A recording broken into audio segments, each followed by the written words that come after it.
Kakek Nabi Muhammad mengetahui akan kelahiran cucunya. Ia diberitahu oleh seorang raja dari Yaman bahwa akan lahir seorang anak yang akan menguasai dunia. Raja itu juga memperingatkannya agar menjaga anak itu dari kaum Yahudi, karena mereka akan berusaha untuk mencelakakan anak itu. Akan tetapi Tuhan Ka'bah akan melindunginya. Jagalah dia baik-baik. Aku telah memberi nama dia dengan nama Muhammad, supaya kelak dia menjadi orang yang terpuji di langit dan bumi. Dan ketika Aminah bintu Wahb melahirkan Nabi Muhammad, pembantunya berkata, "Aku melihat cahaya terpancar dari Aminah yang sinarnya sampai ke istana kerajaan Basra di negeri Syam." Merupakan adat dari bangsa Arab, yaitu mereka mengirimkan bayi-bayinya ke desa untuk menjalankan fase pertama kehidupan masa kecilnya. Dan ketika para wanita datang ke Mekah untuk mengambil para bayi, datanglah Halimah Sa'diyah bersama bayinya yang tidak memiliki sesuatu untuk mengganjal rasa laparnya. Wahai wanita Bani Sa'ad, aku Halimah bintu Abu Luay. Aku ingin memintamu untuk menyusui cucuku yang telah yatim ini. Apa yang akan kulakukan kepada anak yatim ini? Bayiku saja hampir mati karena kelaparan. Tapi, insya Allah aku akan membawanya bersamaku. Semoga ada keberkahan pada anak ini. Halimah pun mengambil bayi yatim itu dan membawanya beserta bayinya ke desa dengan perasaan sedih. Haris! Wahai Haris! Ada apa, Halimah? Anak itu telah meminum susuku hingga kenyang, dan anak kita juga meminumnya sampai kenyang. Hembusan angin yang berkah telah menghampiri kita.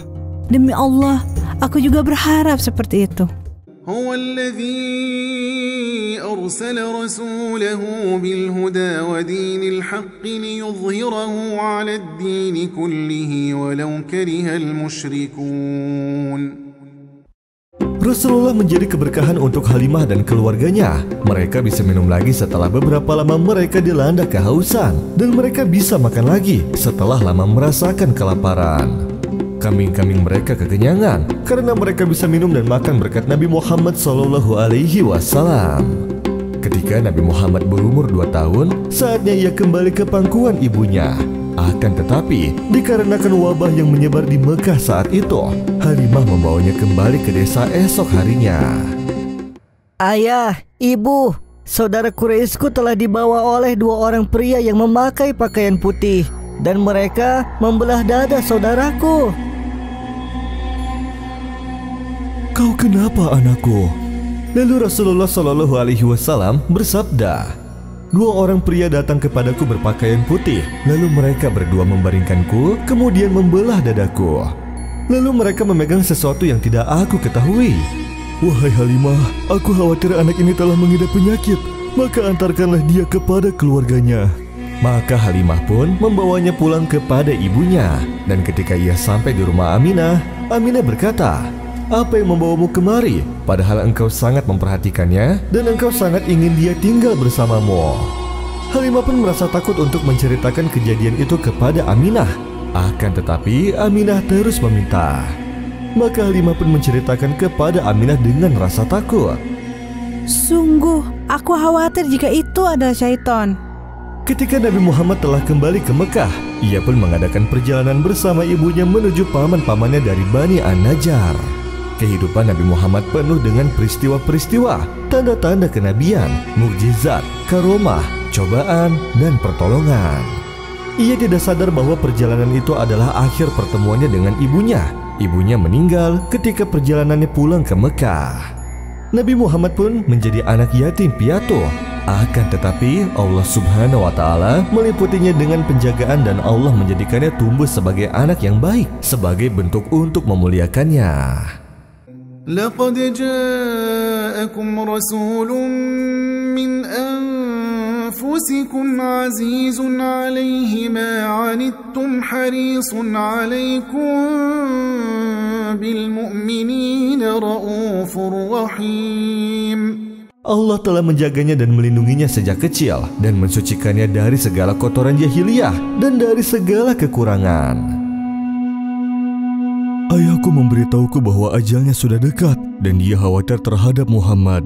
Padahal aku telah berkata kepadanya bahwa aku adalah pelindungnya.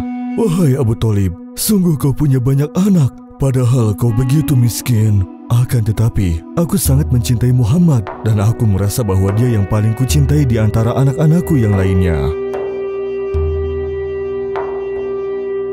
Wahai Abu Thalib, ayahmu jatuh sakit.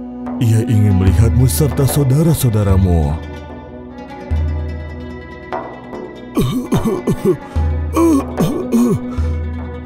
Pemimpin kalian setelahku adalah Abu Thalib dan dia yang akan menjaga Muhammad.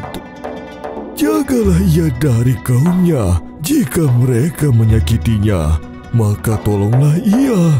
Dan jika mereka memeranginya, maka bantulah dia. Karena sungguh dia berada dalam kebenaran.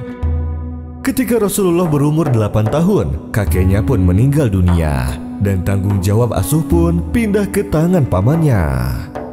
Di umurnya yang ke-10 tahun, Nabi Muhammad mulai bekerja sebagai pengembala kambing demi untuk membantu pamannya yang miskin. Sebab martabat dan kemuliaannya, ia menolak untuk memakan makanan di rumah Abu Thalib kecuali dia juga ikut membantu pamannya.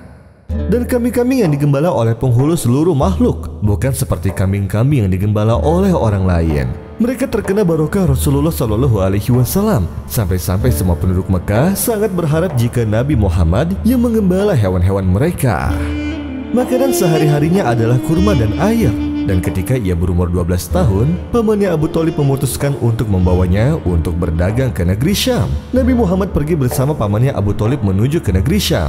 Sesampainya mereka di Basrah, seorang rohib yang bernama Buhairah melihat Rasulullah dari tempat pertapaannya, dan ia melihat awan menaunginya hingga mereka singgah di bawah pohon yang dekat dari tempat pertapaannya. Lalu Buhairah menatap awan dan ranting-ranting pohon yang tunduk mengarah ke Rasulullah. Maka Buhairah pun mengamati hal tersebut dengan seksama.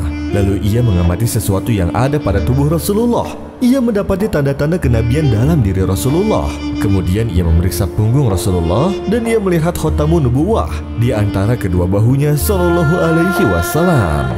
Setelah ia selesai mengamati Rasulullah, ia berkata kepada pamannya, "Bawa pulanglah ponakanmu ini ke kampungnya dan berhati-hatilah terhadap kaum Yahudi. Karena demi Allah, jika mereka melihatnya dan mereka mengetahui darinya apa yang telah aku ketahui, maka keponakanmu ini tidak akan selamat dari kejahatan mereka. Karena keponakanmu ini akan memiliki kedudukan yang agung." وَإِذْ قَالَ عِيسَى ابْنُ مَرْيَمَ يَا بَنِي إِسْرَائِيلَ إِنِّي رَسُولُ اللَّهِ إِلَيْكُمْ مصدقا لما بين يدي من التوراة ومبشرا برسول يأتي من بعد اسمه أحمد فلما جاءهم بالبينات قالوا هذا سحر مبين. Buhairah menegaskan kepada Abu Thalib bahwa apa yang dikatakan oleh Abdul Muthalib adalah benar dan bahwa Muhammad SAW akan mempunyai kedudukan yang tinggi. Maka Abu Thalib pun merasa sangat khawatir kepada Muhammad. Ia khawatir terhadap kejahatan kaum Yahudi dan penduduk Mekah yang akan menimpa Muhammad SAW.